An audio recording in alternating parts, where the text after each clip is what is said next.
Alright, I have come back. I have come back, alas. In full brazen, full-blown glory. I am utterly blazed with much glory and great... Well, no. Okay. I'm starting to sound like a narc.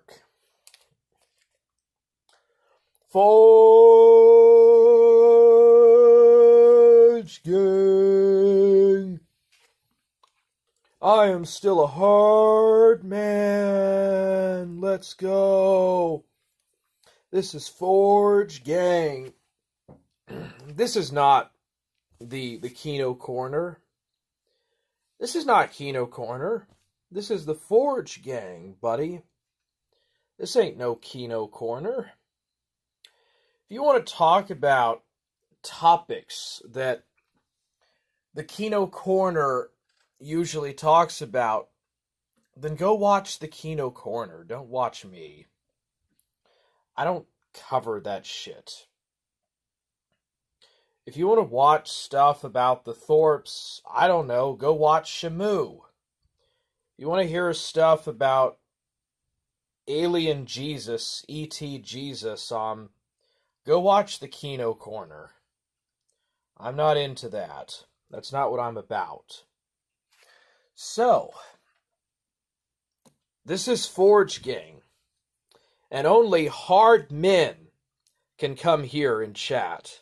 Only hard men can be true harbingers of the great forge smelting.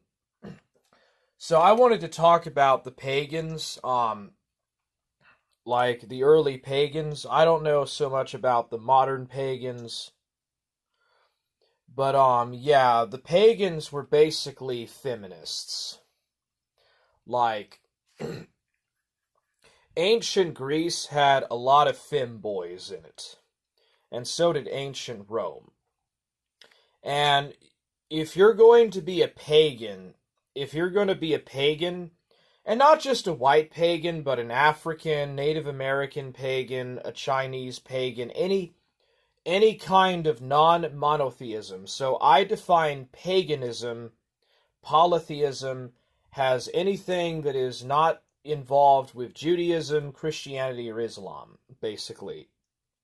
Anything that's not monotheistic, I would say is pagan. And pagans by default follow the matriarchy.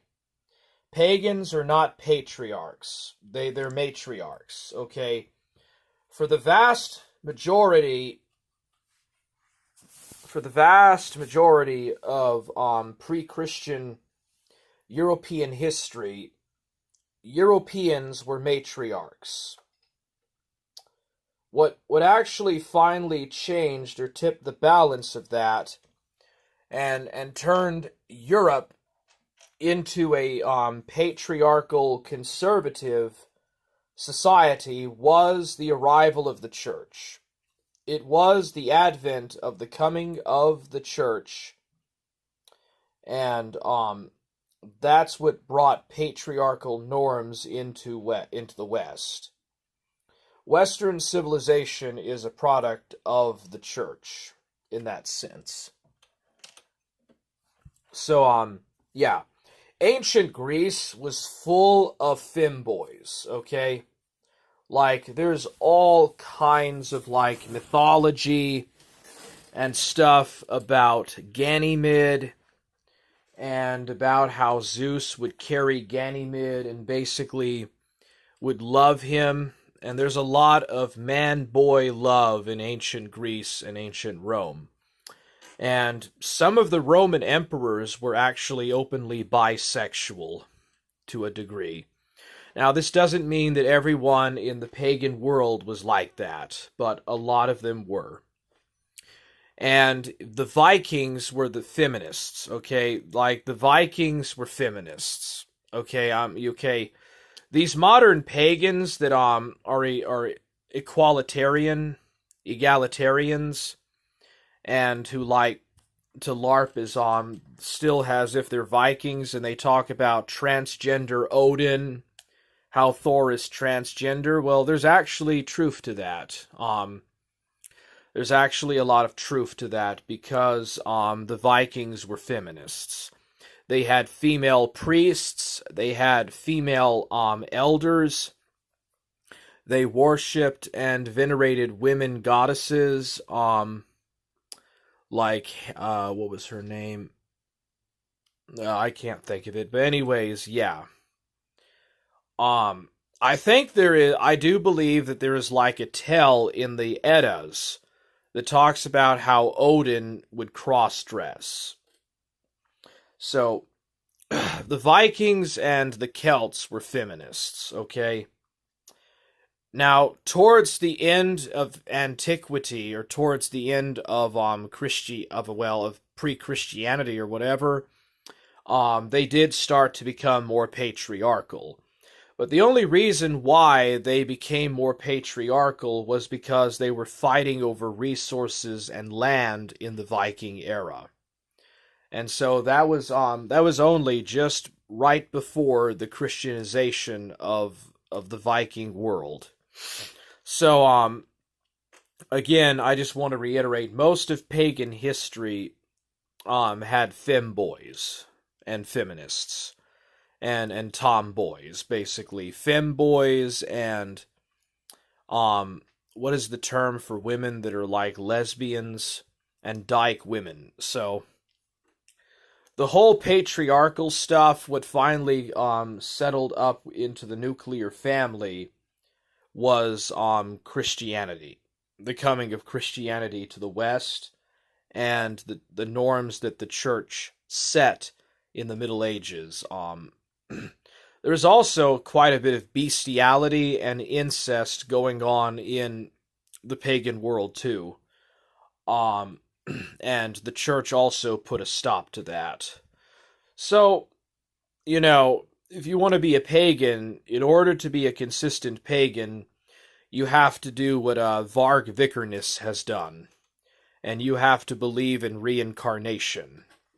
And what that actually means is that basically it gives women a special, almost mystical, semi-divine role, in the sense that in order to be reincarnated, you have to go through a woman, because only women can give birth to children.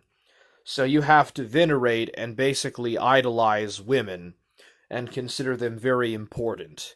More important, actually, than men.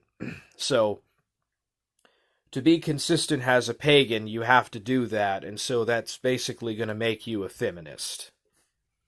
You can't be MGTOW and be a pagan. It's just that simple.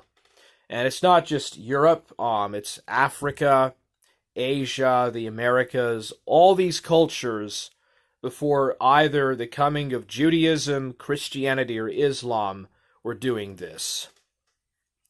And then George Stanley Faber's works about the origins of paganism from the flood of Noah, the deluge of Noah, and the pantheism that it came from. Basically, all paganism in the world has its origins in Babylon. It derived from the flood of Noah and the Tower of Babel, and from Nimrod and Semiramis.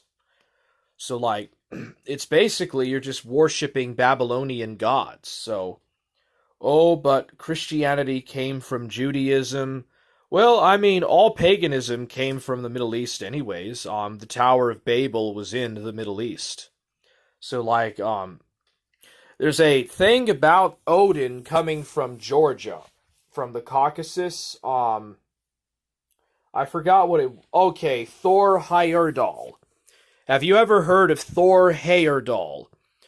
He tried to push the belief that Australasian peoples, Polynesians, originated in South America and crossed over in rafts to Hawaii, New Zealand and stuff, and Papua New Guinea and stuff. Thor Heyerdahl did what was it called?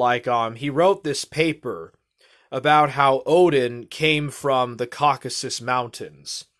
And if you look at the Caucasus Mountains, like, those people are not exactly Scandinavian looking. So that means Odin would have looked like an Armenian, okay? And that actually fits in perfectly well with George Stanley Faber's 3-volume magnus opus on the origins of pagan idolatry. Paganism is idolatrous and it is heretical before the church. It derived from the Tower of Babel and from Nimrod and Semiramis. All paganism did. And actually, the pagans in the far past, the far-flung past, only worshipped one god. Like, all the mythologies of the world talk about a universal Noahic flood, and talks about how in the far ancient past there was only one god. And then usually they'll talk about like how Saturn or Kronos was overthrown by Zeus, and Zeus created a pantheon of gods by having children with Hera. And so that's how, for example, ancient Noahic monotheism, Noahide monotheism, gave way to antediluvian pantheism. But yeah, if you're a pagan, you're a feminist, and if you say otherwise, then you're just contradicting your own beliefs. In order to be a pagan, especially a Viking pagan or a Celtic pagan, you have to be a feminist and you have to be transgendered. And in order to be like a Greek or a Roman pagan, you have to believe in femboys. Ganymede and Zeus, after all.